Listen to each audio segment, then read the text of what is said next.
Good morning, everyone. I thought I'd bring you along with me this morning when I do chores. But before we do that, I'd like to ask you to please go down and hit the subscribe button because it really helps out the channel. Anyways, let's do some chores.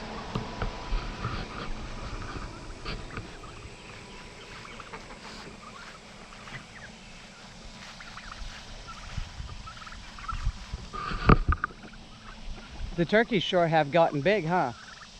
I think the last time you guys saw them, they were just little chicks. We had one turkey that had broke her leg. I don't know how, but not her leg, her ankle. So we wrapped it up with some gauze and some of that sticky bandage that sticks to itself. And we put her in a cage, a really small cage, so she couldn't move around. Left her in there for about 2.5 weeks. She healed right up. Good thing too, because it was one of my hens and I'm pretty sure I've only got about 3 of them. So let's get them fed. They're hungry.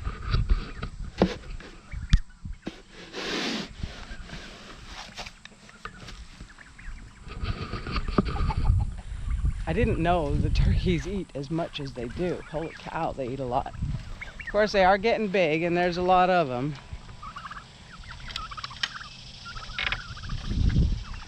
There's 11 of them. I think that's a lot.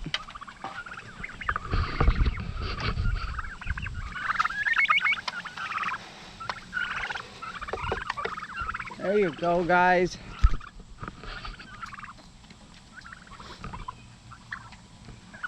The toms like to pick on each other. They'll wrap their necks and fight like that, and they'll grab each other's beaks and they'll be chasing each other around. I hate seeing it. I know they have to get their pecking order and all that, but I hate it when they're all fighting. Yesterday morning I had 3 sets of toms fighting. So it was 6 toms all together, 2 here, 2 there, and 2 over there. They were all fighting. But once they get up to good eating size, then I think all but one tom is going to go in the freezer. We're keeping the white ones to breed. And they love to peck on my rings. But yeah, we're gonna breed the white ones because they're they're the biggest birds.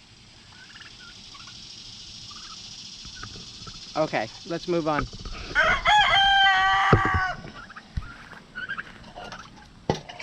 Water's still good. That's Ruby the rooster doing all that crowing.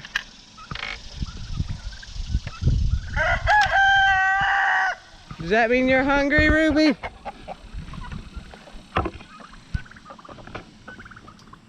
Are you hungry, Ruby?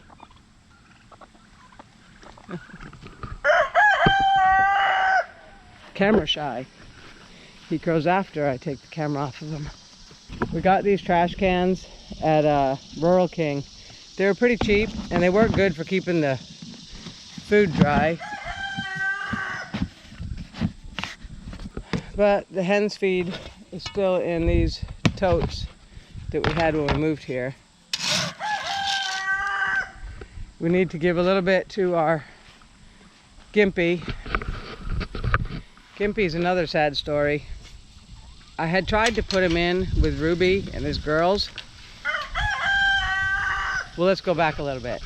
Gimpy was the free chick I got from McMurray when I ordered my meat birds. And since I butchered all the meat birds, I had Gimpy left. I call him Gimpy because when they sent him to me, he had a messed up foot.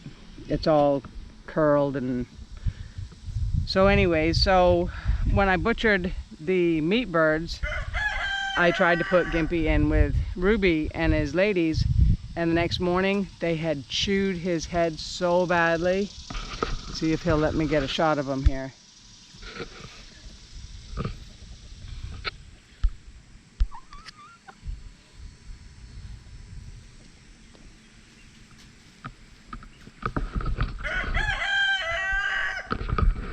I don't know if you could see that, but yeah, They tore open his skin on the back of his head and his neck, and so I don't think he'll ever have feathers there again.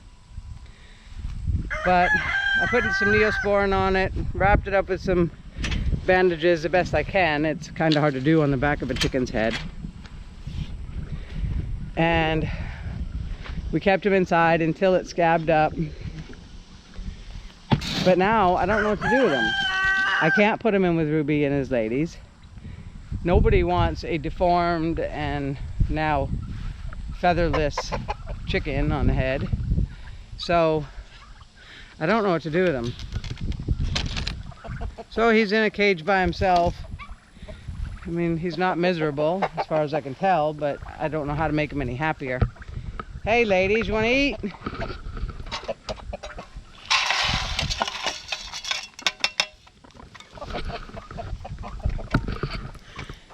And we've got another broody hen.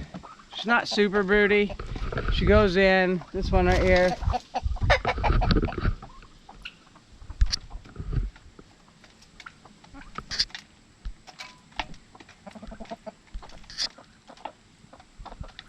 Right there.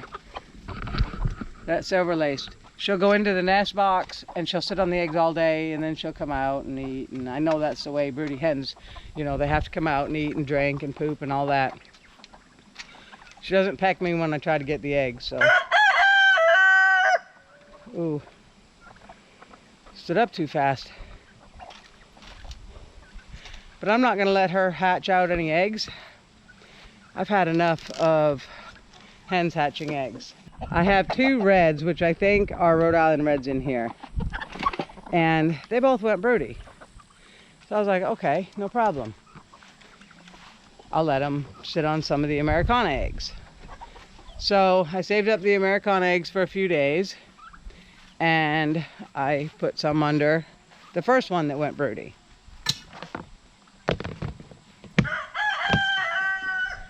And we put her in this turkey house that we had built for when the turkeys were small. So we put her down there on the bottom. We put her down there, set her on some eggs, and she did great. She sat on the eggs and she stayed there, and then the chicks hatched. So she hatched out.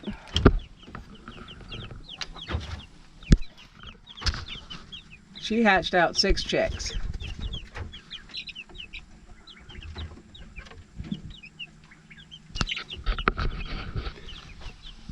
But the problem I had with her is she wouldn't let me feed them. Every time I would reach in here to get the feeder, she would attack me. I know she was just being a good mother, but you got to be able to feed them or they're going to starve. And as soon as I would put my hand towards the door, she would start pecking.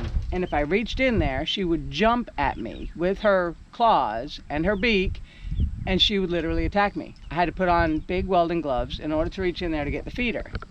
Well, it got to the point where the chicks were getting hurt. She was stomping on them because she didn't care about anything but attacking me. So we took her out. Chicks are doing fine. We've raised chicks many, many times. They're doing fine. They're happy. I'm happy because I'm not getting attacked every morning and every night when I do chores.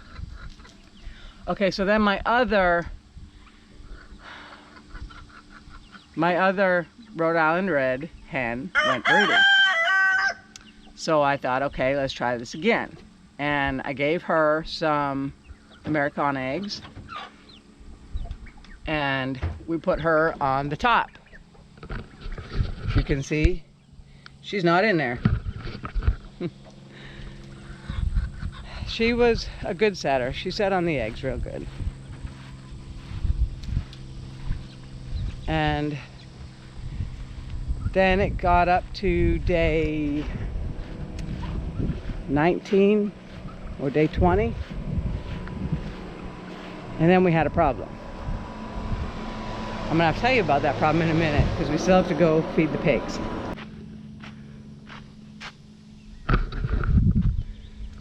I know my intro was very short. I'm pretty bad at doing intros. But while you're waiting for me to tell you the story about the second broody Rhode Island Red, please go down and hit the subscribe button, hit the notification bell so you get notified every time I put out a video. It's hot out already. All right, here's the pigs. They're getting big and fat and sassy. And look at all that bacon on there. You guys hungry? We definitely got the wrong kind of pigs. Next time we get pigs, we're gonna get the kind that grow faster. I can't remember when we got these guys.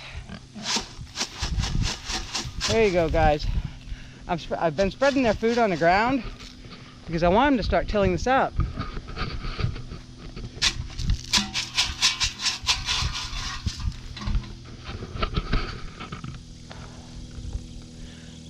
I really wanted the pigs to till this up. This is where I'm going to plant some broccoli, probably next month for the fall garden.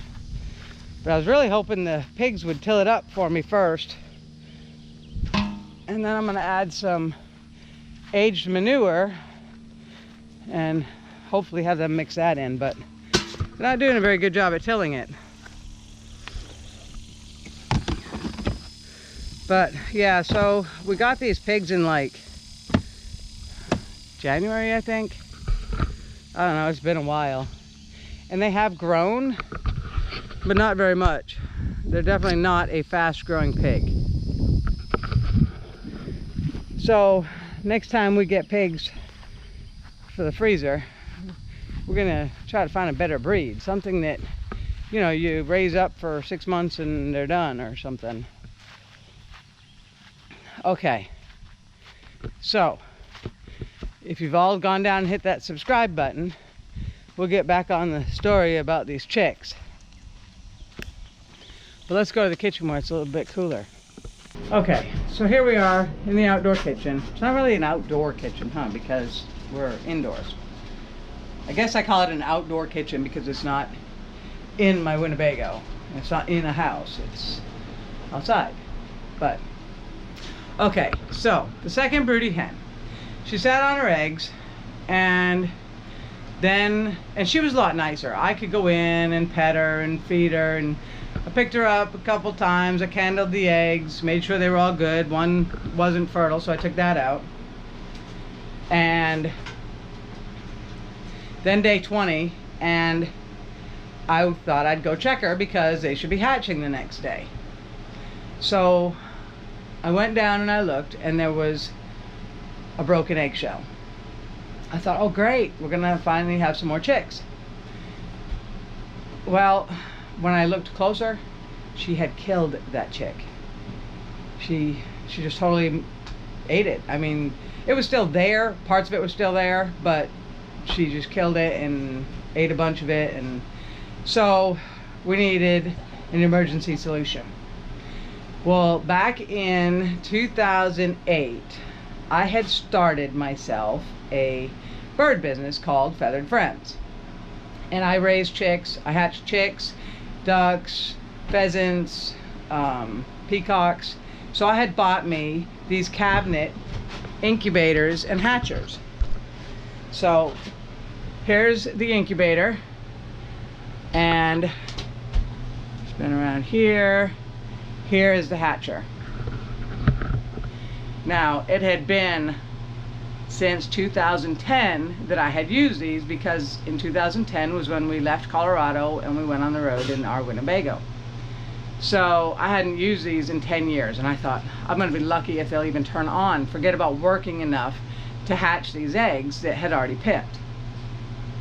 So I brought the hatcher over here to this side of the kitchen so I could get to the controls on the side, and I plugged it in, I put some water in it, and within a minute it was up to temperature. It was up.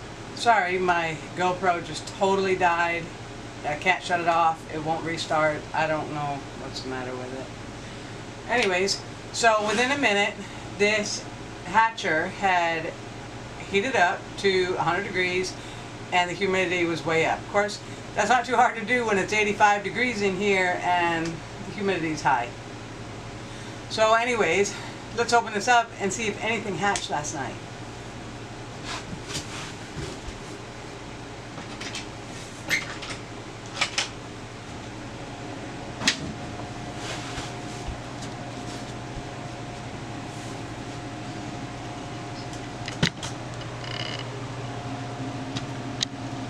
I see a chick in there. I hear a chick in there. There's a chickie right there.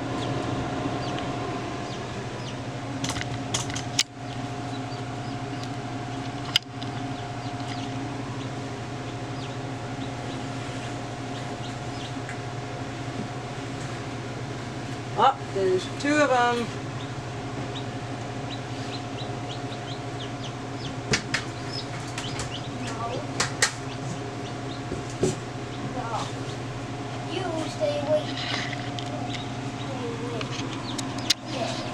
So we've got two chicks. We've got one there and one over there. Ew. This egg is pipped. This egg is pipped. This egg is pipped. You got two, huh? And that one's pipped. So all of the other eggs are pipped. So we got really lucky that I had this hatcher and I could get it plugged in and set up super quick so we could get these eggs in there. So let's get them back into the hatcher.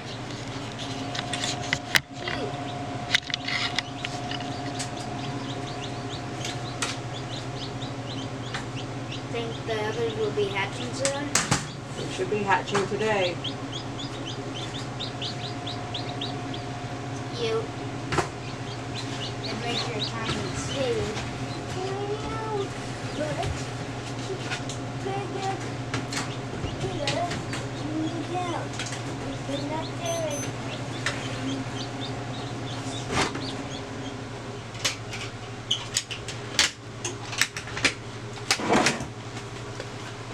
It's a lot harder recording with this camera because I can't hold it and move it around. It's a DSLR. I used to be a photographer a long time ago, and so I have this digital DSLR. Well, I can't move around with it. It won't refocus like a GoPro does, so I guess it's time to buy a new GoPro. But anyway, so with these two hens and the bad experience that I had with them, with the one attacking and the other one eating her chick, I have come to the conclusion that I bought this incubator and hatcher for a reason. And I'm not going to let any more hens set on eggs. It was really sad to see the dead chick. I mean, you know, here you have this healthy chick and it pops out of its shell and it's ready to live, and then the mama says, no, you're not going to live. So, yeah, I don't want to go through that anymore. So, once all of these chicks hatch and dry off, fluff up, they will go into that little turkey house where the other chicks are. They'll go up on the top because they will be smaller than the other ones. But that's okay. We'll have all the chicks in one spot. And these are, hopefully, I got more hens than roosters, and these are going to add to my laying flock. Because right now we're only getting about 6 eggs a day, which for breakfast, for the 4 of us, we use a dozen eggs. So we need more than 6 eggs a day, or we can only have breakfast every other day.